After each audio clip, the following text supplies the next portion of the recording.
कंजूस सेठ और सोने की ईंट। बहुत समय पहले की बात है। एक नगर में एक अत्यंत कंजूस सेठ रहता था। उसका असली नाम क्या था, यह तो कोई नहीं जानता, लेकिन लोग उसे कंजूस सेठ के नाम से पुकारते थे। वह इतना कंजूस था कि अगर उसके झोले में से कोई एक रुपया गिर जाए, तो वह पूरे रास्ते उसे खोजने में लगा रहता, चाहे उससे 10 गुना ज्यादा का व्यापार छूट क्यों न जाए। उसकी दुकान नगर की सबसे पुरानी और समृद्ध दुकान थी। सोना चांदी, मसाले, वस्त्र और जड़ी बूटियां, सब कुछ मिलता था वहां। फिर भी सेठ के चेहरे पर कभी संतोष की झलक नहीं दिखती थी। उसके लिए धन ही सब कुछ था। धर्म, कर्म, परिवार, रिश्ते, सब धन के नीचे थे। सेठ के पास इतना धन था कि अगर वह एक दिन में 100 लोगों को भरपेट खिला दे, तो भी उसकी तिजोरी का वजन 1 पैसे जितना हल्का न हो। फिर भी वह घर में पुराने कपड़े पहनता, दियों की जगह सूरज ढलने के बाद भी तेल बचाने के लिए अंधेरे में बैठता, और नौकरों को इतना कम खाना देता कि बेचारे खुद सेठ की दुकान से बचा खुचा अनाज चुराकर खा लेते।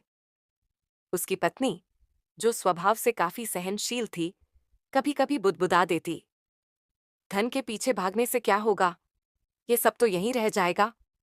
पर सेठ झल्लाकर कहता, चुप रह, ये धन ही तो जीवन का आधार है, बाकी सब मोह माया है। एक दिन सेठ के मन में अजीब सी आशंका जागी। उसने सोचा, अगर कभी लूटपाट हो गई, अगर मेरी तिजोरी चोर उठा ले गए, तो मेरे जीवन भर की कमाई मिट्टी में मिल जाएगी। इस विचार ने उसे बेचैन कर दिया। उसने उस रात नींद की एक बूंद भी न ली। अगले दिन वह अपने विश्वस्त सुनार के पास गया और बोला, मुझे शुद्ध सोने की एक भारी ईंट चाहिए, बिना मिलावट के। जितना भी सोना चाहिए ले लो, पर ईंट एकदम शुद्ध होनी चाहिए। सुनार ने कई दिनों तक परिश्रम किया और अंततः एक चमचमाती भारी सोने की ईंट बना दी। जब सेठ ने उसे देखा, तो उसकी आंखों में चमक दौड़ गई। उसे वो ईंट नहीं, स्वर्ग का दरवाजा लग रही थी। अब समस्या थी, उस ईंट को कहाँ रखा जाए। तिजोरी भी सेठ को सुरक्षित नहीं लग रही थी। आखिरकार उसने तय किया कि वो उसे जमीन में दबा देगा। गांव से दूर नदी किनारे एक पुराने पीपल के पेड़ के नीचे उसने रात के अंधेरे में खुदाई की और बड़ी सावधानी से ईंट को वहां छिपा दिया। अब हर दिन सेठ की एक आदत बन गई थी, दोपहर दुकान बंद करके या कभी कभी रात को चुपचाप निकल जाना और उस गड्ढे के पास जाकर उसे देखना, मिट्टी को सहलाना और फिर लौट आना। उसकी यह दिनचर्या कुछ ही समय में गांव के एक चतुर और चालाक आदमी की नजर में आ गई।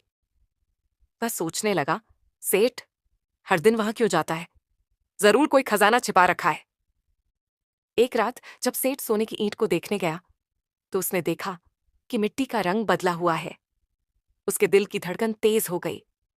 उसने तुरंत गड्ढा खोदना शुरू किया, लेकिन वहां से तो केवल खालीपन मिला। सोने की ईंट गायब थी। हाय, मेरी ईंट, मेरा खजाना, मेरा जीवन! वह जोर जोर से चीखने लगा। पास के खेतों से किसान दौड़कर आए। क्या हुआ सेठ जी? चोरी, चोरी हो गई।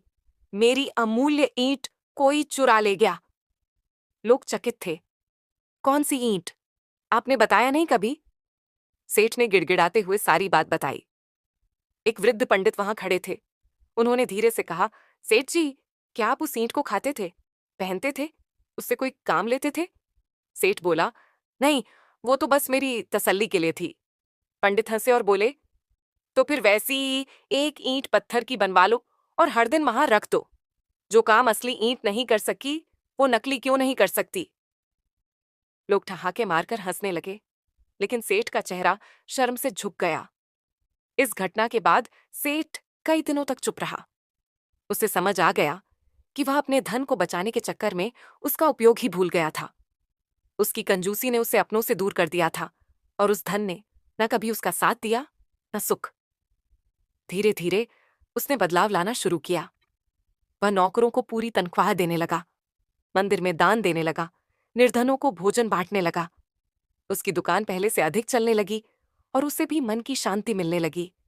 उसकी पत्नी ने वर्षों बाद मुस्कुराते हुए कहा, अब तुम इंसान लगते हो। सेठ ने धीरे से जवाब दिया, शायद पहली बार समझ पाया हूं कि असली सोना तिजोरी में नहीं, दिल में होता है।